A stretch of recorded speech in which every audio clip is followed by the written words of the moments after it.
మీరు సెట్‌కెళ్ళినప్పుడు చిరంజీవి గారి వెల్కమింగ్ ఎలా ఉండేది? ప్రొడ్యూసర్ గారు వస్తున్నారన్నట్టు చూసేవాళ్ళా ఆయన? ఈ సినిమాలో అందరం ఎలా పనిచేసామంటే మేము ప్రొడ్యూసర్‌ని, ఈయన డైరెక్టరు అలా గాదండి. ఈయన చెప్పినట్టు ఒక క్లాస్ రూమ్ లాగా. అందరం కలిసి lots of fun and the energy of the ఆ ఎనర్జీ ఎక్కడి నుంచి వచ్చిందంటే ఆ స్టోరీ నుంచి వచ్చింది. ప్లస్ ఈయన అనిల్ గారి దగ్గర నుంచి. ఈయన అసలు ఎవరిని కూర్చొనివ్వరు. ఎవరిని ఇలా ఒక డల్ మూమెంట్ ఉండదు.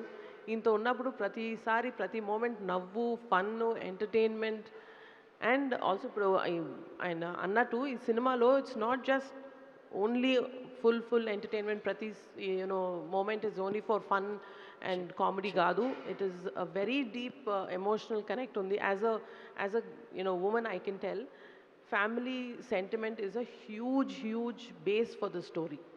సో అందుకనే it's going to be a family entertainer అంటే not just for comedy and entertainment but it's a huge families అంటే ఎలా ఉండాలి, wife and husband and children తోటి ఆ ఎమోషన్స్ ఆ బాండ్ ఎలా షేర్ చేసుకోవాలనేది చాలా బ్యూటిఫుల్గా చూపించారండి.